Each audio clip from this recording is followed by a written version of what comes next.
So today I will be reviewing Teen Mom 2 Season 8 Episode 6. And in this episode, the women's lives were so busy, it was even making me tired. So let's talk about it.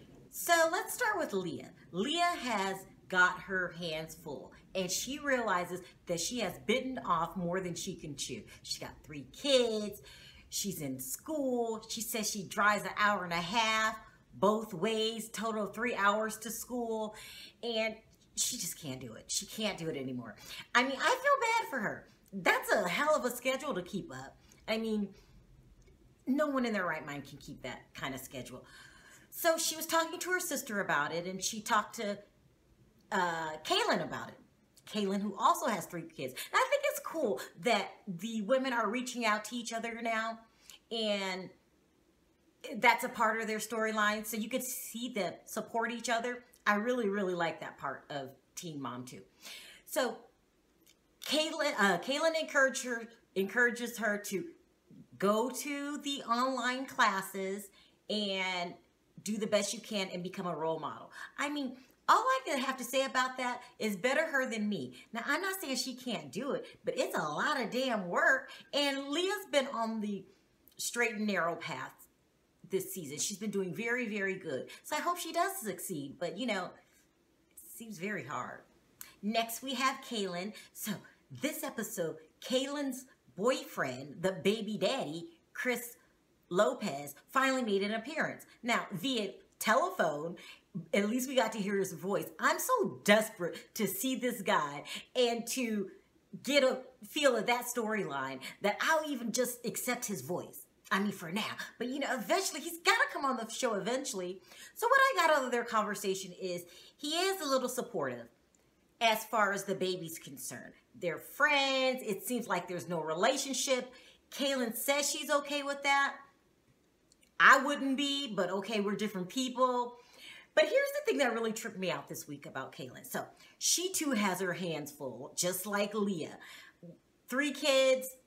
You know, 2 kids, 1 on the way, school. She went to her counselor. Her grades are suffering. You know, she's just got a lot going on. You know, 3 different baby daddies. This girl's so busy. But what I liked about this episode is when she went to the counselor was basically telling her, you got to get your act together, okay? I know it's hard, but you got to do it. And Kailyn said for the first time, drum roll, please. She said, I did this to myself.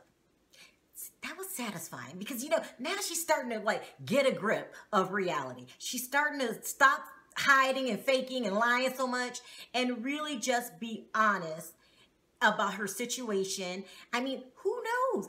Who knows? Maybe she'll get strong enough to admit that she did Javi did wrong. You know, I mean, I see hope in the future. So, you know, and I also see Chris eventually coming on the show. Now, she likes the fact that he doesn't come on the show.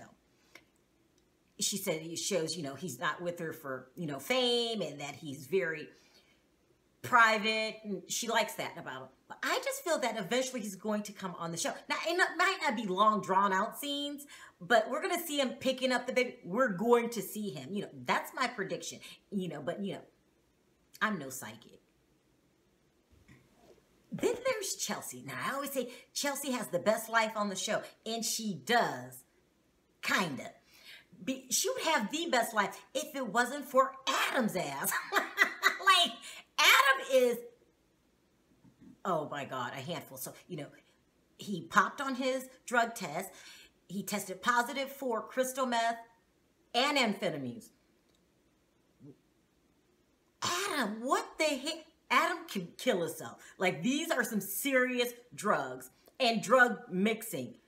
Oh my God, I felt bad. And Chelsea felt bad for him. She said, you know, she doesn't want to see him like that. Chelsea's a really, really nice person because she could have like really took this and ran with it, you know, because, you know, he's a drug addict, you know, so to speak. So she worries about when he goes to see, when Aubrey goes to visit him, like, you know, what could be going on, but she knows that the parents are there, you know, but I'm thinking you can't really punish the grandparents for their drugged out son. So Aubrey has to go see her grandparents, but I understand Chelsea's concerns. I mean, Adam, what are you doing to yourself? And I'm going to need him to come back on the show. Maybe this is reasons he quit the show. It's hard to be a reality TV star and a drug addict at the same time.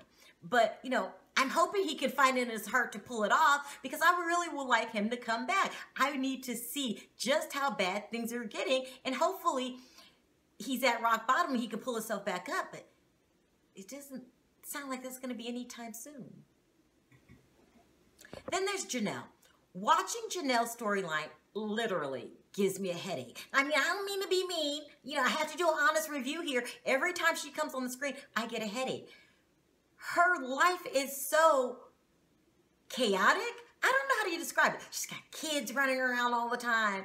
I mean, which is, I couldn't take. It's like living in a daycare. Like, that's just too many kids for me. She has kids running around all the time, which causes her to be grumpy. She doesn't even realize that she's grumpy. She always goes off on poor little David, and then he bickers back, and so they're just constantly bickering. Like, these two need a lot of me time. Maybe they should hire babysitters. Like, Janelle might need a nanny. No, I'm thinking she can afford it. Like, Janelle might need a nanny. It's just so much. She wants to go to the gym. She doesn't have time to go to the gym.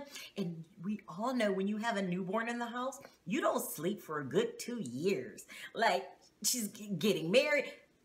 This girl has a lot going on. I mean, but I think I have the solution to her problem. Janelle needs a nanny. But, like, not a pretty nanny. Like, you know, like a, you know, big, fat, ugly nanny. You know, that way, because you don't want to bring, you know, hot chicks into the house. She needs a big, fat, ugly nanny to help her alleviate some of her problems. So that's pretty much what happened this week. It wasn't too much going on.